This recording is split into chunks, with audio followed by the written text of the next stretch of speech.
قال الله تبارك وتعالى في كلامه المجيد أعوذ بالله من الشيطان الرجيم بسم الله الرحمن الرحيم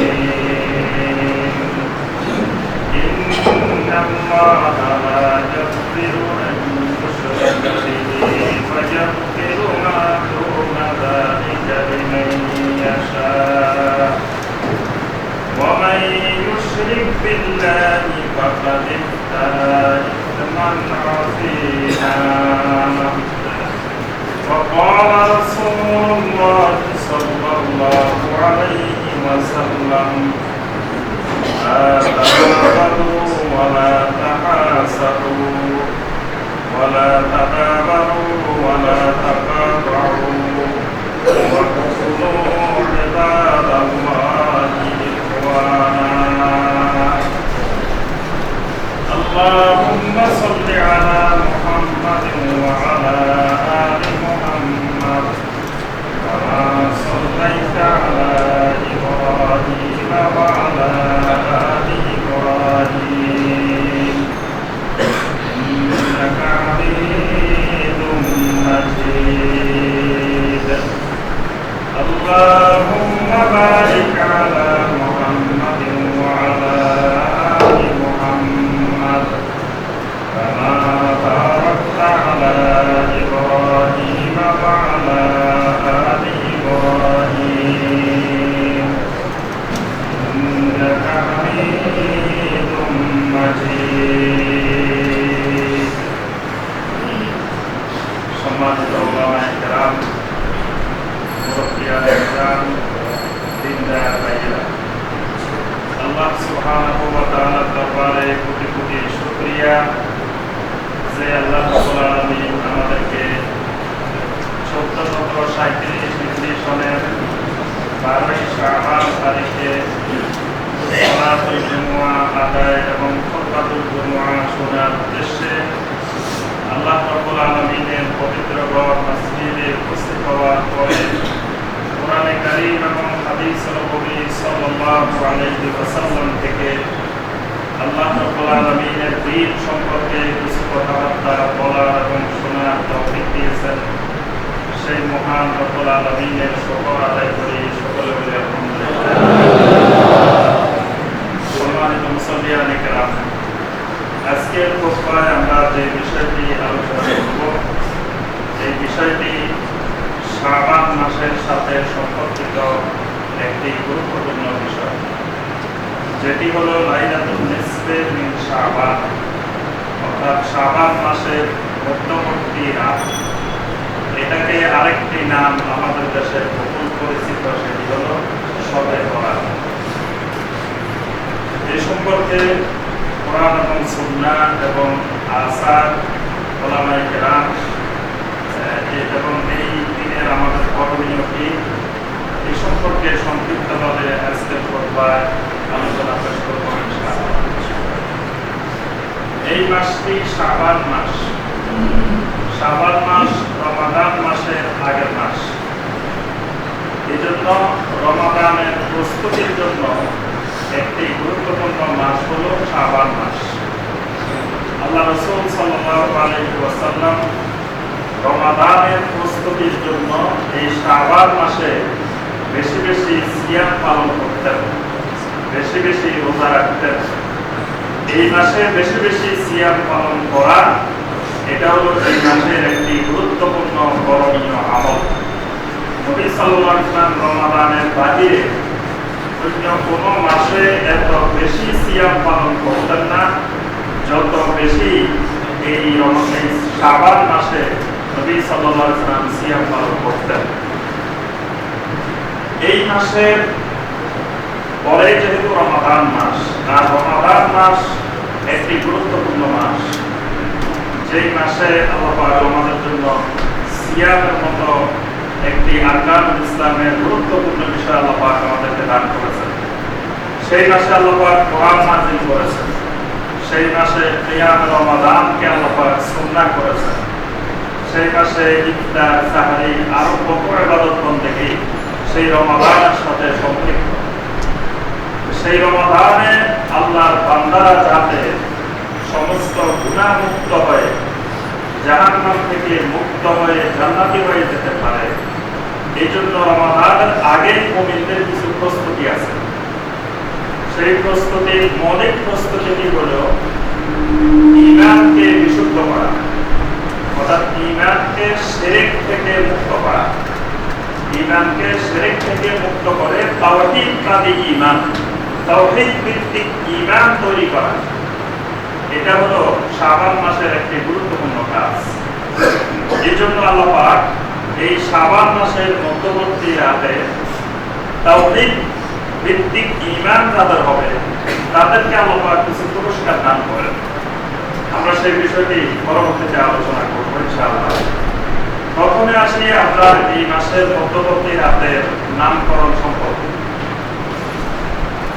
এটাকে আমরা আমাদের দেশে বর্তমান সময়ে, বর্তমান পৃথিবী গ্লোবালাইজেশনের যুগ, বিশ্বায়নের যুগ, এই জন্য এখন আমরা এমন এমন পরিস্থিতির সম্মুখীন হই, যে পরিস্থিতির সম্মুখীন আজ থেকে 20 বছর আগে, 30 বছর আগে, 50 বছর আগে এই দেশের ওলামায়ে কেরাম ওই পরিস্থিতির সম্মুখীন হন নাই।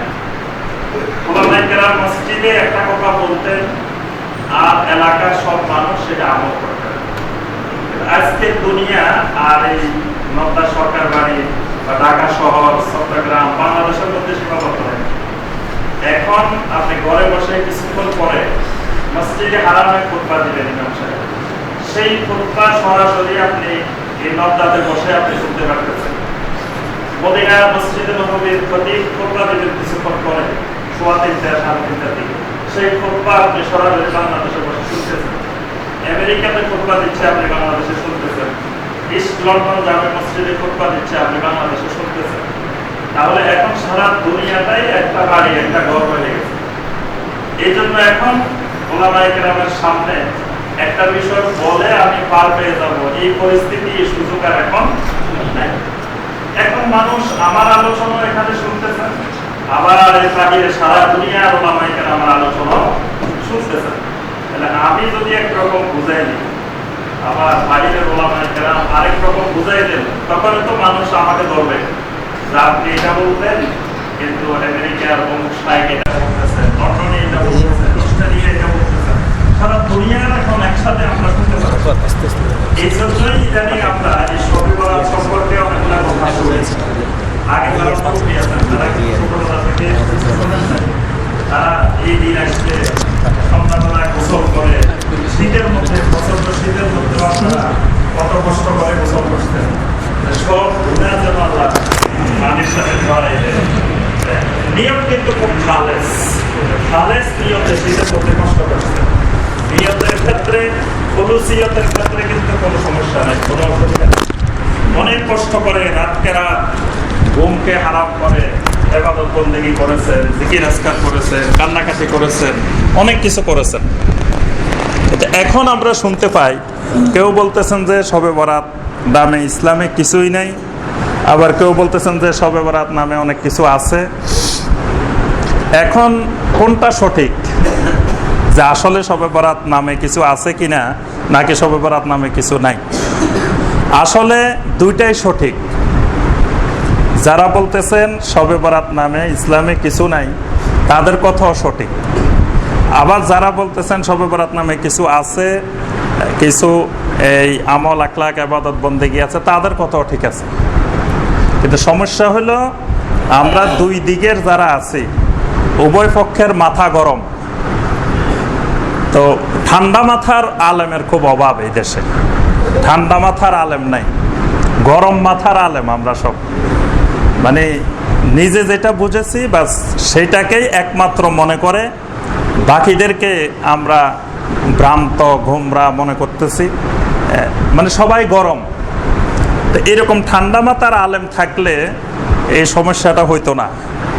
আল্লাহ পাক এরকম কিছু ঠান্ডা মাথার আলেম বিভিন্ন দেশে আল্লাহ পাক তৈরি করে দিয়েছিলেন। আমাদের দেশে আল্লাহ পাক একজন এরকম দান করেছিলেন, আবার আল্লাহ পাক নিয়ে গেলেন। আল্লাহর কোন হিকমত এটা আল্লাহ পাকই ভালো জানেন। শায়েখ ডক্টর আব্দুল্লাহ জাহাঙ্গীর রহমতুল্লাহ আলাইহি, আল্লাহ পাক এরকম একজন ঠান্ডা মাথার আলেম তৈরি করে দিয়েছিলেন, যিনি উভয় পক্ষের কাছে গিয়ে কথাগুলো বোঝার চেষ্টা করতেন এবং কার দলিল কি, কে কি বলতে চান দুইটাই শোনার চেষ্টা করতেন, করে উনি সমাধান করতেন। কিন্তু আমরা তো দুইটা শোনার চেষ্টা করি না। এই দুইটা শোনার চেষ্টা করলেই সমস্যাটা সমাধান হয়ে যায়। আমরা একটা সাবজেক্ট মাদ্রাসায় পড়েছি, নাম হলো অ্যারাবিক ফিলোলজি, আরবি ভাষাতত্ত্ব। এটাকে আরবিতে বলে ফিকহুল লুগা, বাংলায় বলে ভাষাতত্ত্ব, ইংলিশে বলে ফিলোলজি। তো এই সাবজেক্টে একটা অধ্যায় আছে যে কোরআনের মধ্যে আরবি ভাষার বাহিরে অনারবি ভাষা আছে কিনা। তো বিশাল একটা পক্ষ বলতেছে যে না, কোরআনে যতগুলো শব্দ আছে, ওয়ার্ড আছে, 100% আরবি। কারণ আল্লাহ পাক বলছেন বিলিসানে আরাবিয়্যিম মুবিন, সুস্পষ্ট আরবি ভাষায় আল্লাহ পাক কোরআন নাজিল করেছেন। ইন্না আনজালনাহু কুরআনান আরাবিয়্যা, আল্লাহ পাক বলছে আমি কোরআন নাজিল করছি আরবি ভাষায়। তাহলে আরবির বাহিরে কোনো শব্দ এখানে থাকার প্রশ্নই আসে। আরেক গ্রুপ বলতেছে না, কোরআনে আরবির বাহিরে শব্দ আছে, যেমন মুসা। মুসা কি আরবি শব্দ নেই, অথচ কোরআনে কারিমে কতবার আছে মুসা। ইব্রাহিম, এগুলা আরবি শব্দ না, এগুলা তো অনারবি শব্দ। এরকম আরো অনেকগুলো শব্দ আছে। ইসরাইল, মানে ইসরায়েলের কথা কতবার আছে। ইসরাইল, ইসরায়েল অনারবি শব্দ। এখন কারটা সঠিক? এক পক্ষ বলতেছে যে কোন কোরআনে আরবির বাহিরে কোনো শব্দই নেই, সব আরবি 100%। আরেক পক্ষ বলতেছে না, আরবির বাহিরেও আছে। তো কারটা সঠিক? দুইটাই সঠিক। যারা বলতেছেন আরবির বাহিরে নাই, ঠিক আছে, তাদের দলিল কোরআনের আয়াত বিলিসানে আরাবিয়্যিম মুবিন ইন্না আনজালনাহু কুরআনান আরাবিয়্যা। যারা বলছেন যে আরবির বাহিরেও আছে, তো তাদের কথাও ঠিক আছে, এই শব্দগুলো আরবির বাহিরে অনারবি শব্দ। তো তাহলে আল্লাহর কথার অর্থ কি হবে? আল্লাহ যে বলছে আরবি ভাষা নাজিল করছে, কিন্তু আমরা দেখতেছি অনারবি শব্দ আছে।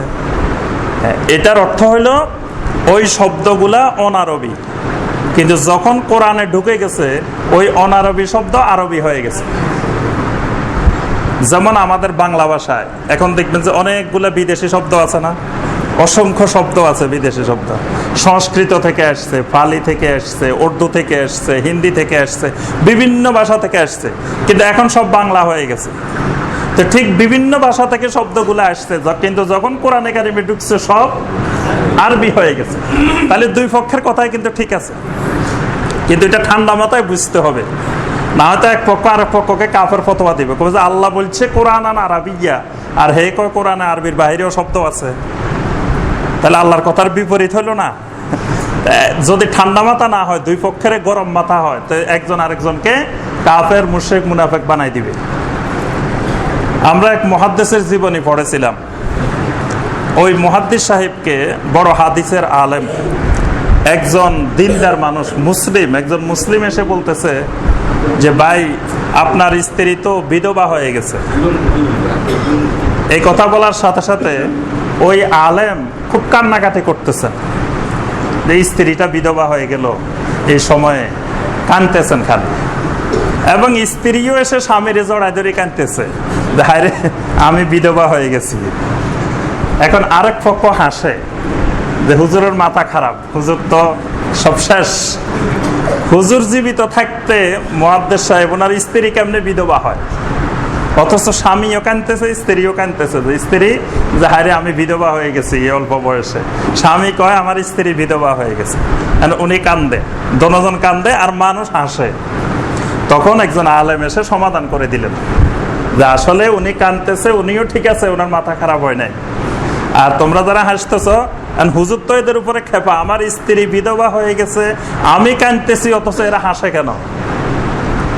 হুজুরের রাগ আরো বেড়ে গেছে না? আমার স্ত্রী বিধবা হয়েছে, আমি কাঁদতেছি, অথচ এরা আমার কান্দায় শোক প্রকাশ না করে এরা আবার হাসে। তখন একজন ঠান্ডা মাথার আলেম আসে সমাধান করছেন। উনি বলছেন যে ঠিক আছে, এরা হাসতেছে, এটাও ঠিক আছে, আপনি কাঁদতেছেন, এটাও ঠিক আছে।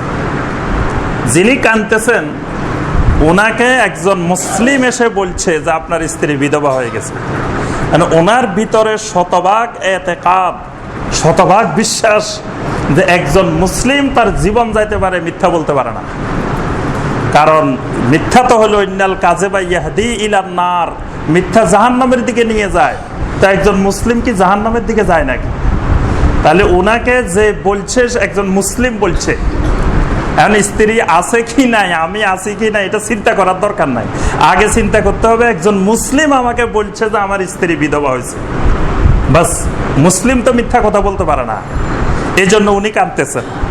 আর মানুষ দেখতেছেন যে ওনার স্ত্রী জীবিত, এই স্বামী জীবিত, স্ত্রী আবার বিধবা হয় কিভাবে, মানুষ হাসতেছে। তাহলে দুইজনেই কিন্তু ঠিক আছে। এইরকম দেখবেন অসংখ্য জিনিস আছে যেটা দুইটাই ঠিক আছে, কিন্তু সমস্যা হলো ওই দুইটা ঠিক মানে এক জায়গায় বসে বা দুইটা নিয়ে চিন্তা ভাবনা করে ঠিক করার চিন্তা ভাবনা নাই।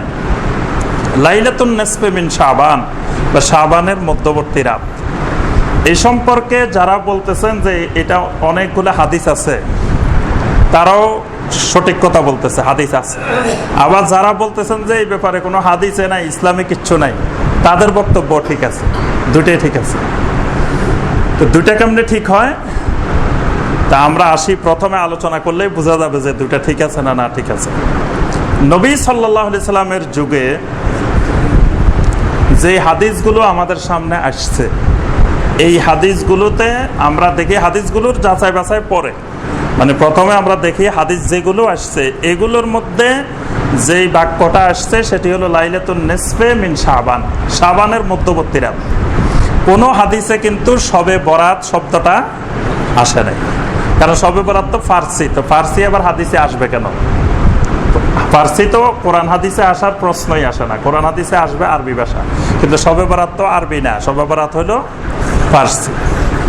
তাহলে আমরা হাদিস থেকে পাই লাইলাতুন নিসফে মিন শাবান, শাবানের মধ্যবর্তী রাত।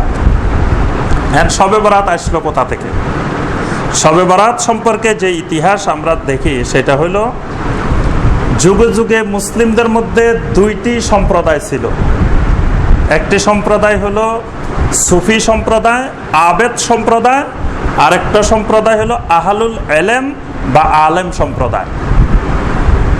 এটা যুগে যুগে ছিল, একেবারে সাহাবায়ে কেরাম, তাবেঈনে কেরাম, তাবেঈনে কেরামের যুগ থেকে দুইটা ভাগ ছিল। একটা ভাগ হলো সুফি সম্প্রদায় বা আবেদ সম্প্রদায়, মানে এরা শুধু ইবাদত করেন, খুব আবেদ, খুব বুজুর্গ, খুব দিনদার।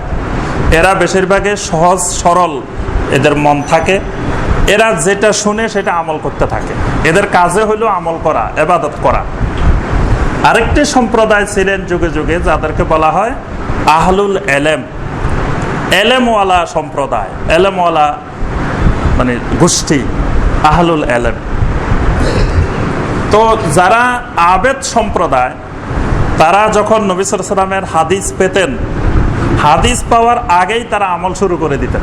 মানে হাদিস পাইতে দেরি নাই, আমল সাথে সাথে শুরু। হাদিস কি সহি নাকি জাল না দুর্বল নাকি এত কিছু চিন্তা করার দরকার নাই, রাসূলের হাদিস পাইছি, বাস আমল শুরু। আর যারা আহলুল ইলম, তারা কিন্তু একটা হাদিস পাওয়ার পরে অনেক যাচাই বাছাই করতেন, এই হাদিসটা কোন স্তরের হাদিস, এটা কি সহি নাকি হাসান নাকি দঈফ নাকি মাউদু, এটা বিচার বিশ্লেষণ করতেন। এই জন্য যারা জাল হাদিস তৈরি করেছে তারা আহলুল ইলমদের কাছে যাইতে পারে নাই, তারা গেছে কাদের কাছে? আবেদদের কাছে, সুফিদের কাছে। জাল হাদিস বিক্রি করার সহজ পন্থা হইল আবেদেরা। আপনি বাজারে ভেজাল জিনিস বিক্রি করার জন্য সহজ কিছু কাস্টমার আছে, সবাইরে আবার আপনি ভেজাল দিয়ে আপনি পার পেয়ে যাবেন, এটা সম্ভব না। জাল টাকার নোট সবাইরে আপনি দিতে পারবেন না। তো যারা জাল হাদিস তৈরি করেছে, জাল হাদিসের সাপ্লাই দিয়েছে, তারা প্রথমে চেষ্টা করছে মক্কা মদিনা, কিন্তু মক্কা মদিনাতে ছিলেন আহলুল ইলম, ইলমওয়ালা সাহাবী, ইলমওয়ালা তাবেঈ, ইলমওয়ালা তাবে। এখানে এরা এই জাল হাদিস খাওয়াইতে পারে নাই। পরে তারা কি করলো? চলে গেল শাম, কুফা, বসরা, ওইসব অঞ্চলে। সেখানে আহলুল ইলম কম, আহলুল ইবাদা বেশি, আবেদ বেশি, আলেম কম। যেটাকে আল্লাহ রসুল হাদিসের মধ্যে বলছেন যে শয়তানের কাছে 1000 আবেদের চেয়ে একজন আলেম বেশি ভয়ঙ্কর। শয়তান একজন আলেমকে তত বেশি ভয় করে, 1000 আবেদকেও শয়তান তত বেশি ভয় করে না। তো এই লাইলাতুন নিসফে মিন শাবানের যে হাদিসগুলো এসেছে, এই হাদিসগুলোর সবগুলোর সনদ, মানে যতগুলো আসছে হাদিস সবগুলোর সনদ মুহাদ্দিসিনে কেরাম তন্ন তন্ন করে আহলুল ইলমেরা বিশ্লেষণ করেছেন। বিশ্লেষণ করে একটা সহি হাদিসও পান নাই, সহি পর্যায়ের পান নাই। তাহলে আহলুল ইলমদের কাছে এটা খাওয়ানো যায় নাই। এটা খাওয়ানো গেছে কাদের কাছে? আবেদদের কাছে। এই জন্য সর্বপ্রথম 545 হিজরিতে শাম দেশে এটা পালন করা আরম্ভ হয়। অর্থাৎ নবী সাল্লাল্লাহু আলাইহি ওয়াসাল্লামের ইন্তেকালের 535 বছর পরে শাম দেশে সর্বপ্রথম সুফিরা এই শবে বরাত নামে রাত্রি উদযাপন শুরু করে। এই জন্য 545 হিজরির আগে যত কিতাব রচিত হয়েছে এইগুলা কোনোটার মধ্যে শবে বরাত নামে আসে নাই 545 হিজরির আগে। এই জন্য দেখেন ইমাম আবু হানিফা রহমতুল্লাহ আলাইহি এবং তার যে ছাত্ররা ছিলেন ইমাম আবু ইউসুফ, ইমাম মুহাম্মদ, ইমাম জুফার বা হানাফি মাযহাবের যে সকল আইম্মাই কেরাম ছিলেন, তাদের কারো লেখনীতে শবে বরাত নামে কোনো কিছু আসে নাই। এটা হানাফি মাযহাবে নাই। মানে আপনার হানাফি মাযহাবের যত ফিকহের কিতাব আছে, হেদায়া সবচেয়ে বড় ফিকহের কিতাব, কুদুরি হানাফি মাযহাবের ফিকহের কিতাব, কানজুদ দাকায়েক হানাফি মাযহাবের ফিকহের কিতাব, এইগুলোর মধ্যে প্রত্যেকটা ফিকহের কিতাবে দেখেন ইসলামের যতগুলো ইবাদত আছে প্রত্যেক ইবাদতের নামে একটা একটা অধ্যায় আছে। বাবুল ওযু, বাবুল গোসল, বাবুল হায়েজ, বাবুল নেফাস, এইভাবে যত ইসলামের ইবাদত আছে সব, রমাদানের ক্ষেত্রে বাবু লাইলাতুল কদর, তারপরে আপনার বাবু সাদাকাতুল ফিতর, যত ইবাদত আছে সবগুলোর নামে একটা একটা অধ্যায় আছে। কিন্তু হানাফি মাযহাবের কোন ফিকহের কিতাবে বাবু লাইলাতুন নিসফে মিন শাবান বা বাবু শবে বরাত বা বাবু লাইলাতুল বারাত এইরকম কোন অধ্যায় হানাফি মাযহাবের একটা ফিকহের কিতাবেও নাই। অর্থাৎ যেই যুগে আহলুল ইলমেরা ছিলেন সেই যুগে এটার উৎপত্তি হয় নাই। তা আহলুল ইলমেরা পাইবেন কোথায়? এজন্য হানাফি মাযহাবের ইমামেরা এটা জানতেন না। এজন্য আপনি যদি হানাফি মাযহাবের ফতোয়া খোঁজেন এই ব্যাপারে হানাফি মাযহাব কি বলে, আমি তো খুঁজতে খুঁজতে তন্ন তন্ন করে ফেলছি যে হানাফি মাযহাবের কোনো ফকির, কোনো আলেমের বক্তব্য পাওয়া যায় কিনা। একটা বক্তব্য পাওয়া যায় না হানাফি মাযহাবের কোনো ইমাম, কোনো ফকির বক্তব্য। ঠিক একইভাবে শাফি মাযহাবের, মালিকি মাযহাবের, হাম্বলি মাযহাবের, 4 মাযহাবের কোনো ইমাম, কোনো ফকিহ থেকে এই ব্যাপারে কোনো বর্ণনা, এই রাত্রে কোনো আমল, কোনো ইবাদত, কোনো সালাত, এই ব্যাপারে কোনো বর্ণনা আসে নাই। 4 মাযহাবের কোনো মাযহাবে আসে নাই। এটা সর্বপ্রথম উৎপত্তি 545 হিজরি। এই জন্য 545 হিজরির আগে যারা চলে গেছেন তারা এইটা সম্পর্কে নামও শুনেন নাই, এটার কোনো উদযাপন করতে হয়, অনুষ্ঠান করতে হয়, এটাও তারা শুনেন নাই। এটা সর্বপ্রথম 545 হিজরিতে শাম দেশে শুরু হয়। তখন যারা আবিষ্কার করেছেন তাদের নিয়ত কিন্তু খালেস ছিল, তারা নেক উদ্দেশ্যে, ভালো উদ্দেশ্যে করেছেন এবং তারা নিজেরা এটার নামকরণ করেছেন শবে বরাত। বরাত মানে ভাগ্য, ফার্সিতে বরাত মানে ভাগ্য। তো ভাগ্যের রাত্রি, ভাগ্যের রজনী তারা নাম দিছেন। এই জন্য নাম দিছেন যে এই রাত্রে তারা কিছু জাল হাদিস পেয়েছিলেন, কিন্তু ওই সুফিরা এটা বিশ্লেষণ করেন নাই যে এই হাদিসগুলো জাল না সহি।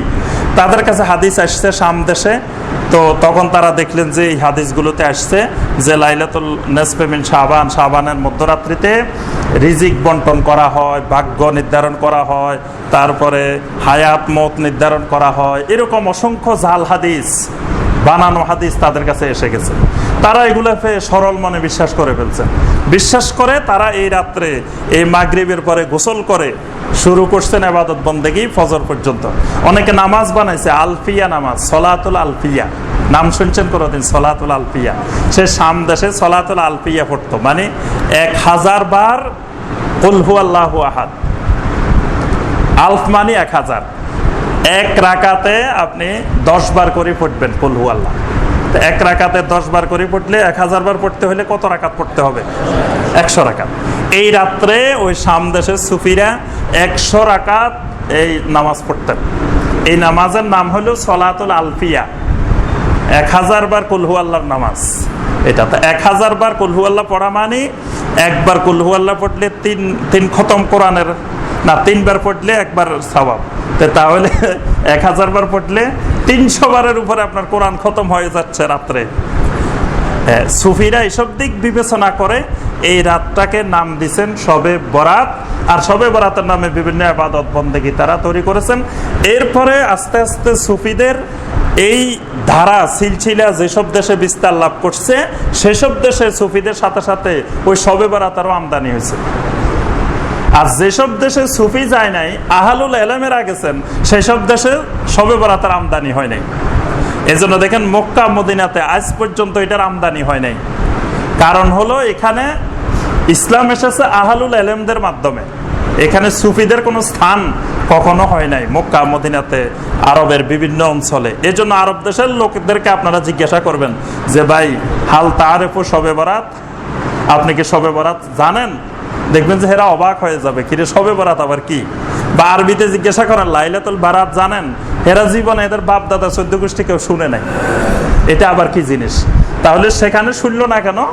সেখানে সুফিদের মাধ্যমে ইসলাম যায় নাই। আমাদের এই ভারতীয় উপমহাদেশে ইসলাম এসেছে সুফিদের মাধ্যমে। এটা আলহামদুলিল্লাহ তাদের বিরাট অবদান। না হয়তো আমরা ইসলামে পাইতাম না, সুফিরা যদি না আসতেন ইসলাম পাইতাম কিভাবে?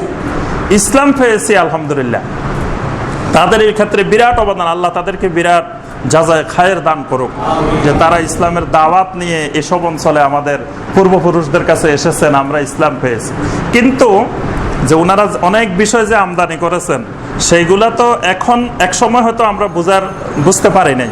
এখন যেহেতু সারা দুনিয়া একটা বাড়ি একটা ঘর, কোরআন হাদিস সব আমাদের সামনে, তো এখন তো আমরা বুঝার চেষ্টা করতে হবে।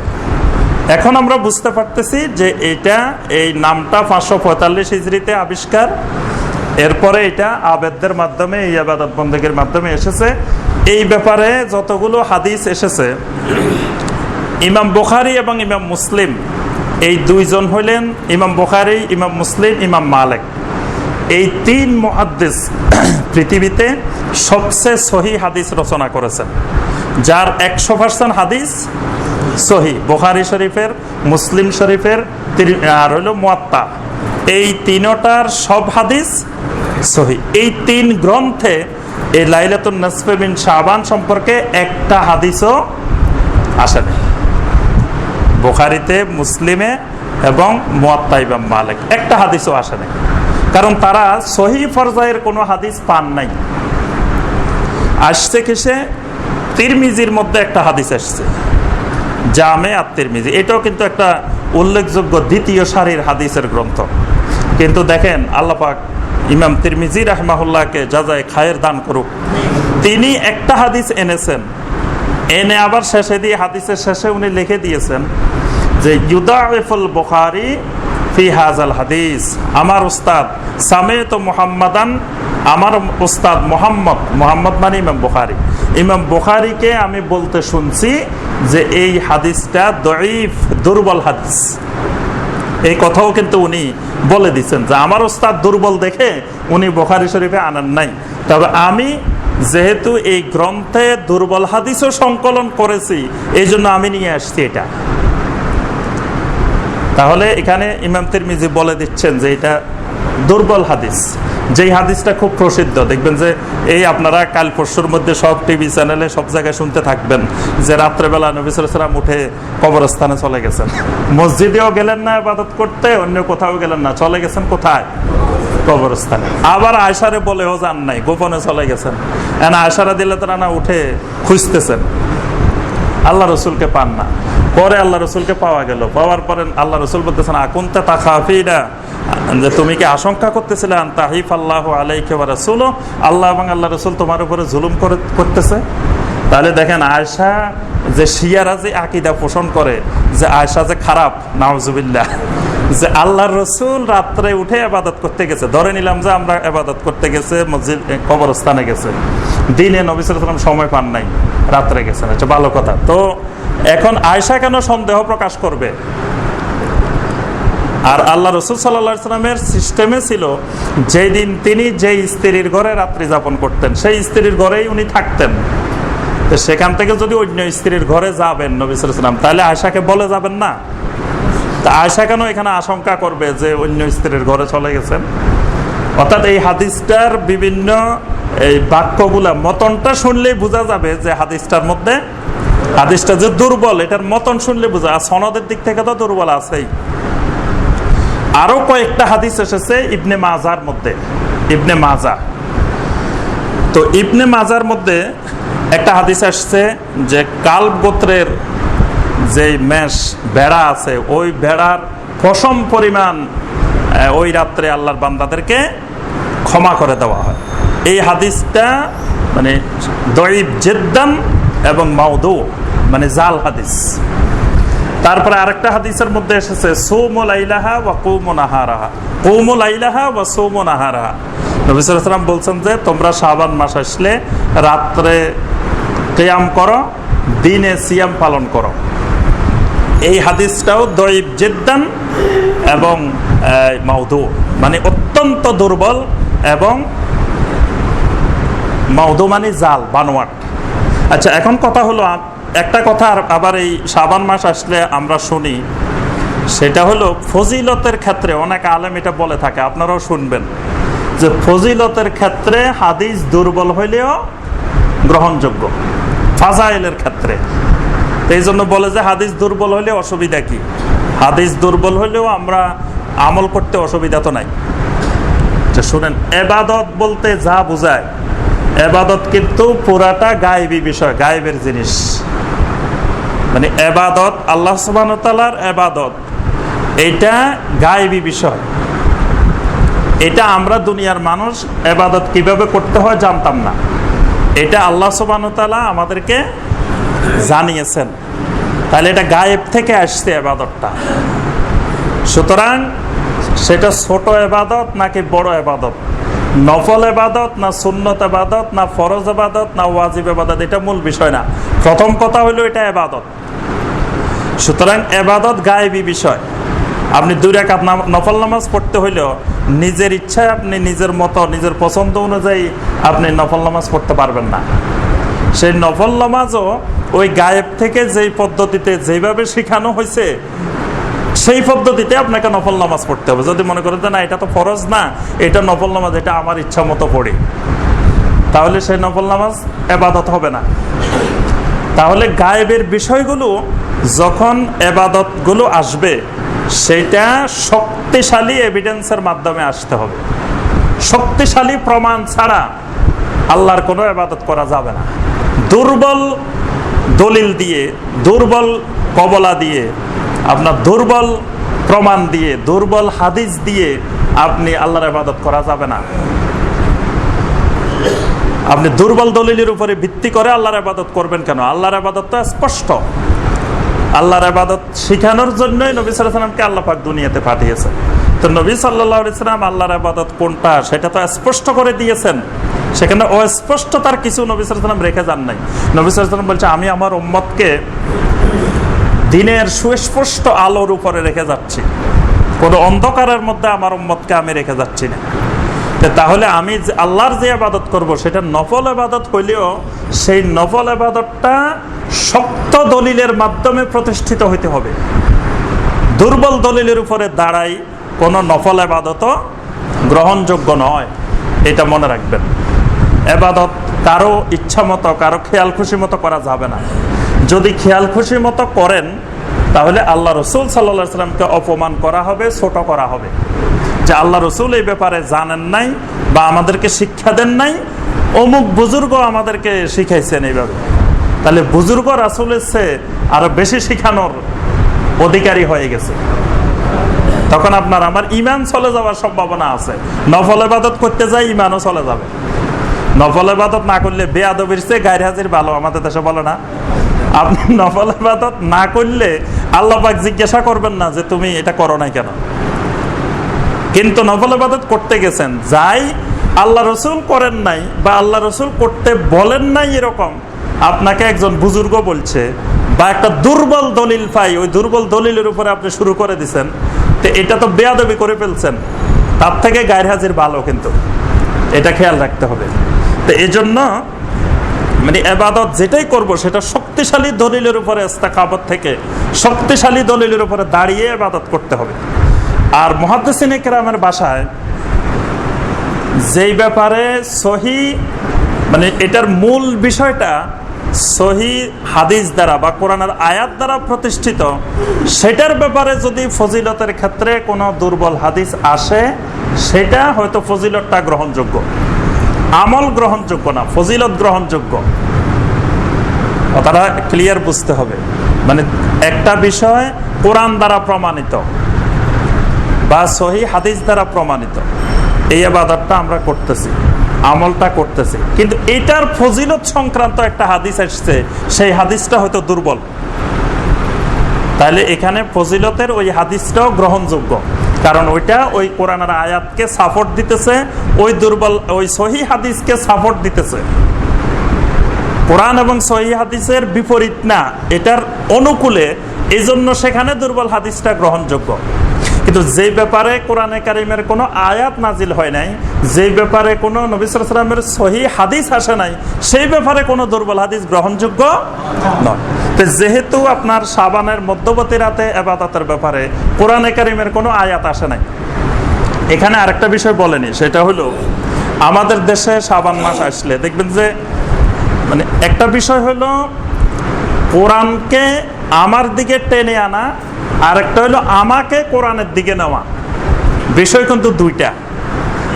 একটা হলো যে আমি যেটা বলি, আমার এই কথাটাকে শক্তিশালী করার জন্য কোরআনকে নিয়ে আসা।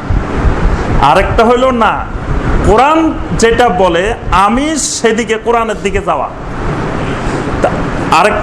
আরেকটা বিষয় খেয়াল রাখতে হবে, আমাদের দেশে আমরা আলেম যারা আছি, আমরা সবসময় মানে ঝগড়া করতে, বাহাস করতে একটু বেশি পছন্দ করি, আর সবসময় জিতার মনোভাব, যে আমাকে জিততেই হবে, বিচার সালিশ সব মানে, কিন্তু তাল গাছটা আমার থাকতেই হবে, তাল গাছ কোনো দিকে যাওয়া যাবে না।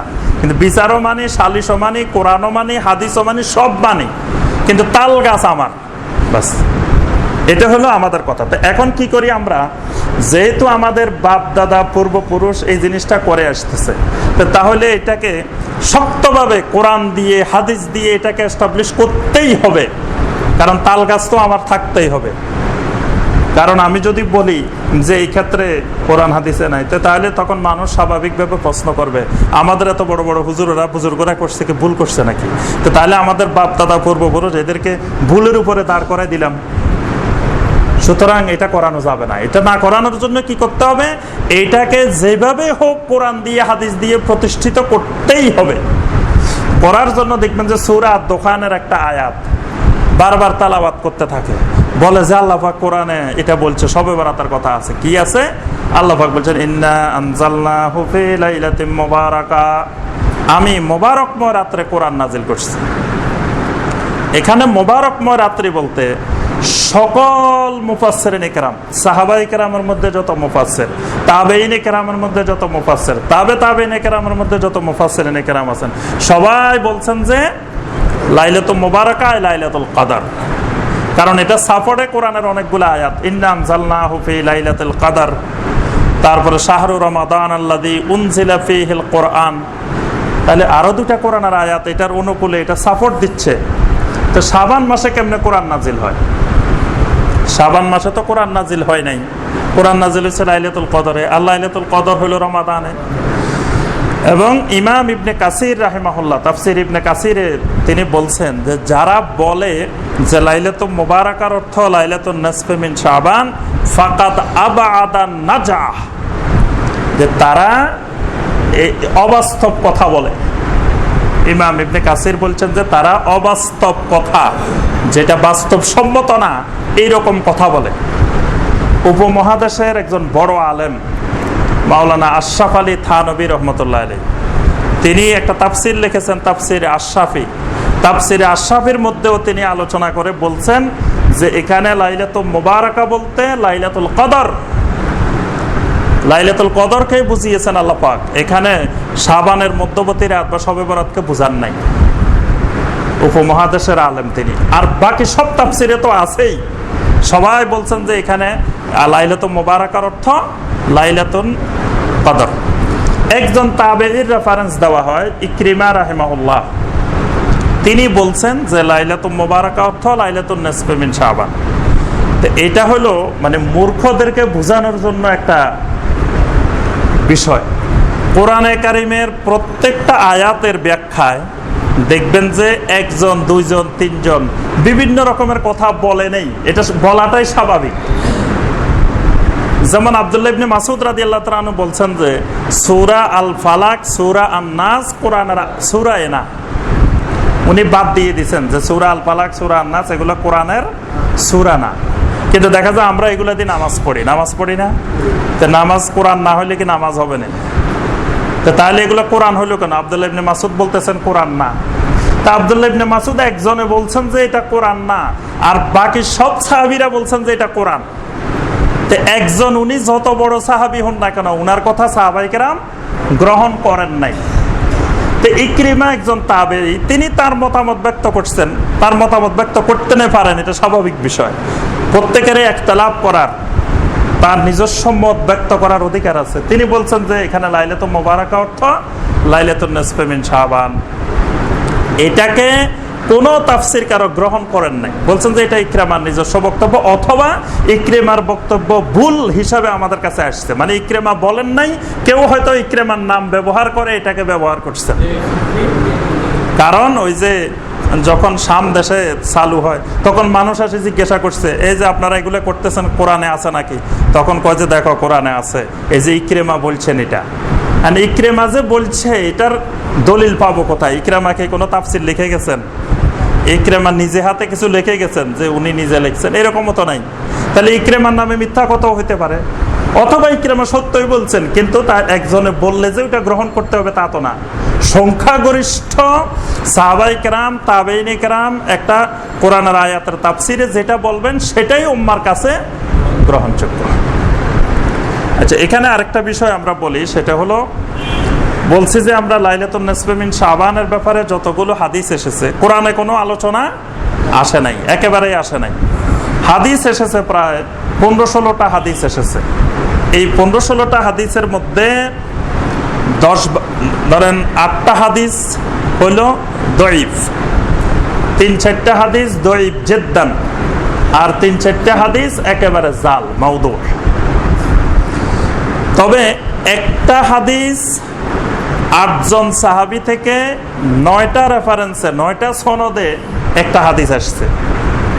এই জন্য এটাকে আব্দুর রহমান মুবারকপুরী রহমতুল্লাহ আলাইহি, আল্লামা নাসিরউদ্দিন আলবানী রহমতুল্লাহ আলাইহি, তারা বলছেন যে দুর্বল 9টা সনদে যেহেতু একই হাদিস আসছে, তো 9 দুর্বল মানুষ মিললে তো শক্তিশালী হয়ে যায়।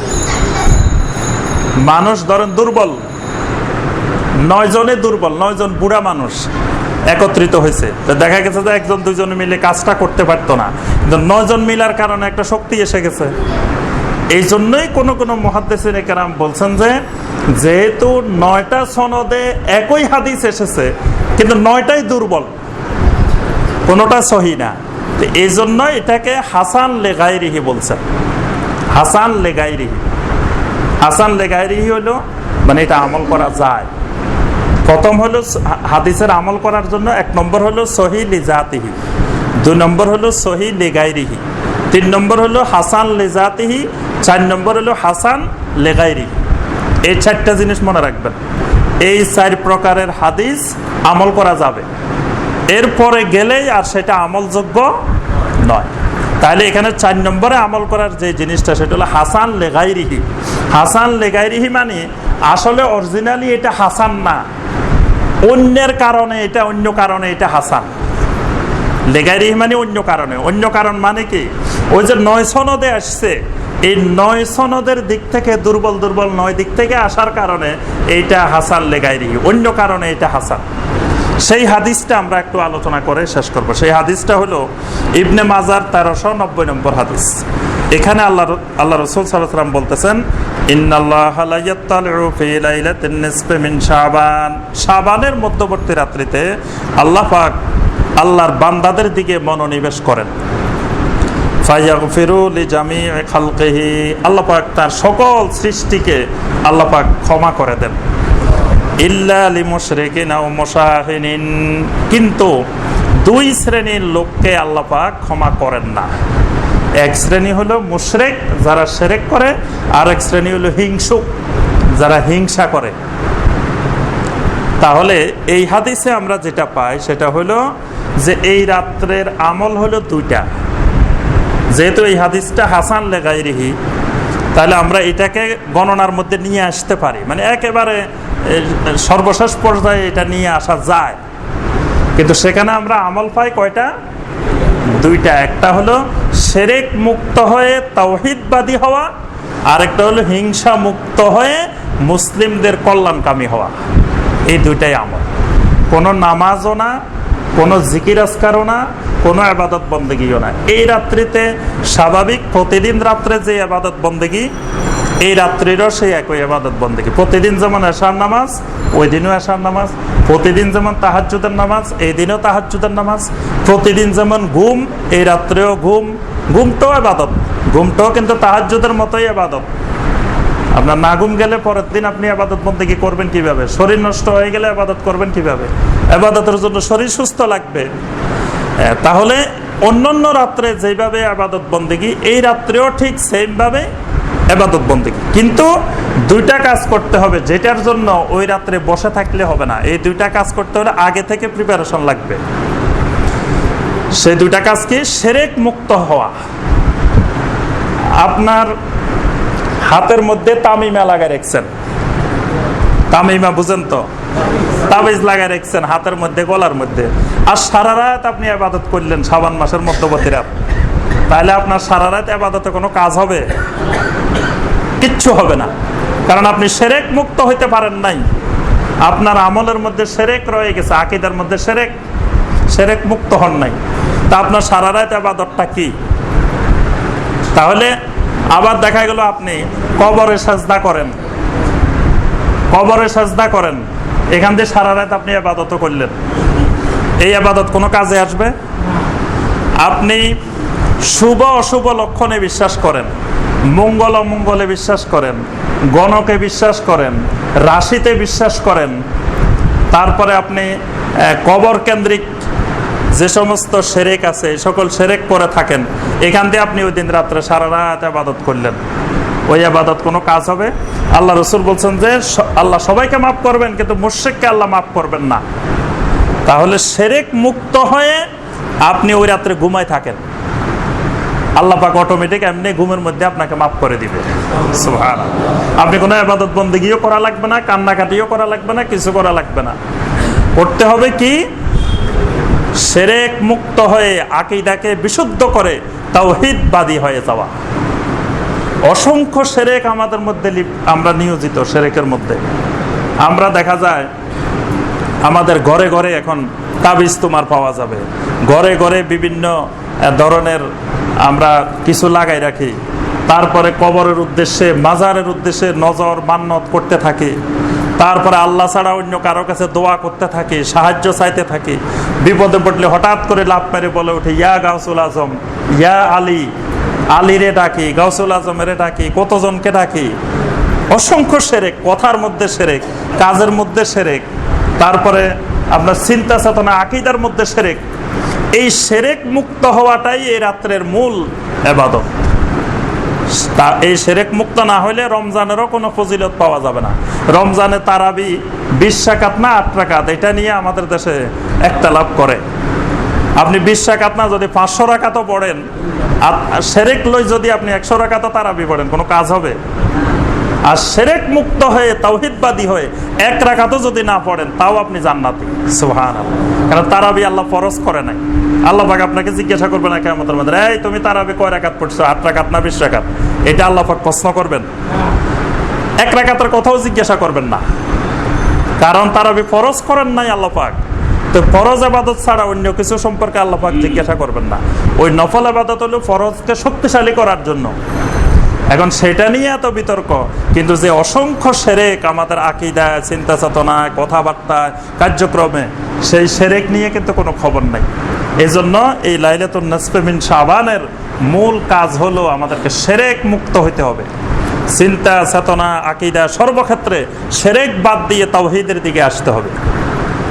যারা শিরক করে আল্লাহ পাক শিরকের গুনাহ মাফ করবেন না। আল্লাহ পাক কোরআনে কারিমে বলছেন, ইন্নাল্লাহা লা ইয়াগফিরু আন ইউশরাকা বিহি ওয়া ইয়াগফিরু মা দুনা যালিকা লিমান ইয়াশা। আল্লাহ পাক শিরক যারা করে তাদেরকে আল্লাহ কখনো ক্ষমা করবেন না। শিরক ছাড়া অন্য সকল গুনাহ আল্লাহ মাফ করে দিতে পারেন। সুবহানাল্লাহ। শিরককারীর জন্য আল্লাহ জান্নাতকে হারাম করে দিয়েছেন। ইন্নাহু মান ইউশরিক বিল্লাহি ফাকাদ হারামাল্লাহু আলাইহিল জান্নাহ। আল্লাহ পাক বলছেন যারা আল্লাহর সাথে শিরক করে তাদের জন্য আল্লাহ পাক জান্নাতকে হারাম করে দিয়েছেন। তাহলে আপনি শিরক থাকলে জান্নাতে পাবেন না, ওই ইবাদত বন্দেগী করে কি লাভ হবে? শাবানের রাত্রে পিঠা বানায়, হালুয়া বানায়, সিন্নি বানায়, খাইলেন আর সারা রাত ইবাদত করলেন, এখান দিয়ে দুনিয়ার শিরক লই বসে আছেন। তাহলে আপনি তো জান্নাতে পাবেন না, ইবাদত বন্দেগীতে কি কাজ হবে? তাহলে ওই ইবাদত বন্দেগী দরকার নাই, দরকার হলো কি শিরক ছেড়ে দেওয়া, শিরক মুক্ত হওয়া, ওইটাই মূল বিষয়। ওই হালুয়া রুটি খাই ইবাদত মূল বিষয় না। ইবাদত মূল বিষয় হলো আপনি শিরক ছাড়তে হবে। শিরক না ছেড়ে কবরে গেলে আপনি জান্নাত পাবেন না। শিরক নিয়ে যদি মৃত্যুবরণ করেন আপনার কাছে রহমতের ফেরেশতা আসবে না, আযাবের ফেরেশতা আসবে। আরেকটি হলো মুশাহেন, হিংসা ছাড়তে হবে। হিংসা দ্বিতীয় বিষয় যেটা, সেটা হলো হিংসা। আমাদের রন্ধ্রে রন্ধ্রে হিংসা। একজন আরেকজনের সাথে পাশাপাশি নামাজ পড়ি, কিন্তু অরিজিনালি একজনের বিরুদ্ধে একজনের হিংসা লেগে আছে। হিংসা মানে কি? হিংসা হলো যে আল্লাহ পাক আরেকজনকে একটা নিয়ামত দিয়েছেন, সেই নিয়ামতটা চলে যাক, তারটা ধ্বংস হয়ে যাক, আমার কাছে চলে আসুক ওই নিয়ামতটা। এই ইচ্ছাটা পোষণ করা, এটার নাম হলো হিংসা। দেখবেন যে মানুষের স্বভাবজাত, মানুষের রক্তের মধ্যে, হাড্ডির মধ্যে হিংসা ঢুকানো আছে। এটা এমন কোনো মানুষ পৃথিবীতে নাই যে মানুষের মধ্যে হিংসা নাই। এটাকে খুব কঠোরভাবে কন্ট্রোল করতে হয়। কঠিনভাবে যদি আপনি কন্ট্রোল না করেন, হিংসা থাকবেই। আর হিংসা যতক্ষণ আছে, হিংসা হলো ওই যে গুণের মতো। হিংসা আছে, আপনার আমল সব গুণে ধরে খেয়ে ফেলবে। এজন্য হিংসা ছাড়তে হবে। আল্লাহ রাসূল সাল্লাল্লাহু আলাইহি ওয়াসাল্লাম বলছেন, লা তাবাগাদু ওয়ালা তাহাসাদু ওয়ালা তাদাবারু ওয়ালা তাকাতাউ ওয়া কুনু ইবাদাল্লাহি ইখওয়ানা। আল্লাহ রাসূল বলেন, লা তাবাগাদু, একজন আরেকজনের সাথে তোমরা অপছন্দ করিও না, মানে একজন আরেকজনকে অপছন্দ করিও না। মানে মুমিনের কাজ হলো নিজের জন্য যেটা পছন্দ করবে আরেকজনের জন্য সেটা পছন্দ করবে। ওয়ালা তাহাসাদু, একজন আরেকজনকে হিংসা করিও না। ওয়ালা তাদাবারু, একজনের পিছনে আরেকজন লেগে থাকিও না। আমাদের অভ্যাস হলো একজনের পিছনে আরেকজন লেগে থাকা। অমুক কোথায় যাইতেছে, কি করতেছে, কি, মানে এই একজনের পিছনে একজন খবর নেওয়া। বিশেষ করে শহর অঞ্চলে চেয়ে গ্রামে আরো বেশি। শহরে তো সবাই কাজে কর্মে ব্যস্ত থাকে, গ্রামে তো কাজকর্ম কম। সবাই খবর লয়, অমুক বাড়ির অমুক কোথায় গেছে, কে কি করছে না করছে, একজনের পিছনে একজন লেগেই থাকে। ওয়ালা তাকাতাউ, একজন আরেকজনের সাথে সম্পর্ক বিচ্ছিন্ন করিও না। ওয়া কুনু ইবাদাল্লাহি ইখওয়ানা, আল্লাহর বান্দা হিসাবে পরস্পরে ভাই ভাই হয়ে যাও। সুবহানাল্লাহ। এই হিংসা ত্যাগ না করলে সব আমল খেয়ে ফেলবে। আল্লাহ রাসূল বলতেছেন, ইয়্যাকুম ওয়াল হাসাদ, আমার উম্মতরা হিংসা থেকে দূরে থাকো। বা ইন্নাল হাসাদা ইয়াকুলুল হাসানাত কামা তাকুলুন নারুল হাতাবা। যেমন লাকড়ির মধ্যে আগুন ধরাই দিলে আগুন যেরকম ওই লাকড়িটাকে, খড়কুড়াটাকে খেয়ে ফেলে, হিংসা তোমাদের নেক আমলগুলোকে এইভাবে খেয়ে ফেলে। তাহলে হিংসা যদি ভিতরে থাকে তাহলে নেক আমল সব খেয়ে ফেলবে। দেখা যাবে আমি দুনিয়াতে অনেক বড় আলেম, কিন্তু কিয়ামতের ময়দানে যায় কোনো আমলে নাই। কারণ আরেক আলেমকে আমি হিংসা করছি, যে আমি চিন্তা করতেছি ওই হুজুর আবার আমার থেকে বড় হুজুর হয়ে যায়। যদি আমাদের দেশে আবার ছোট হুজুর নাই, ছোট হুজুর যদি সারা বাংলাদেশে খুঁজেন পাওয়া যাবে না। আমরা সবাই বড় হুজুর। তো এখন আমার থেকে আবার উনি আরো বড় যদি হয়ে যায়, আমার এখানে তাফসির করলে মানুষ 5 জন হয় না, ওনার এখানে যদি আবার 500 জন হয়ে যায়, তাহলে অবশ্যই সেখানে মানুষ যাওয়া বন্ধ করতে হবে। এই যে হিংসাটা, যে এই হিংসা এই হিংসা সব আমল খেয়ে ফেলবে। আমি আলেম হই আর সাধারণ মানুষ হই, ওলিয়া উলিয়া হই, যেই হই, সব আমল হিংসা খেয়ে ফেলবে। এজন্য সম্মানিত ভাইরা, আমরা আর আলোচনা দীর্ঘায়িত করবো না। ইনশাআল্লাহ আগামী 22 তারিখ রবিবার রাত্রে আমাদের মসজিদে গুরুত্বপূর্ণ আলোচনা হবে ইনশাআল্লাহ। আলোচনা 8টায় শুরু হবে, 9টায় ইনশাআল্লাহ সলাতুল এশার জামাত হবে। তো ওই দিন ইনশাআল্লাহ আরও এই বিষয়ে আলোচনা হবে ইনশাআল্লাহ। আপনারা নির্দিষ্ট সময় চলে আসার চেষ্টা করবেন। আল্লাহ পাক আমাদের সবাইকে কোরআন এবং সুন্নাহ অনুসরণ করার, শিরক মুক্ত হওয়ার, হিংসা মুক্ত হওয়ার আল্লাহ পাক আমাদেরকে তৌফিক দান করুন। আমিন ইয়া রাব্বাল আলামিন। আসসালামু আলাইকুম ওয়া রাহমাতুল্লাহি ওয়া বারাকাতুহু।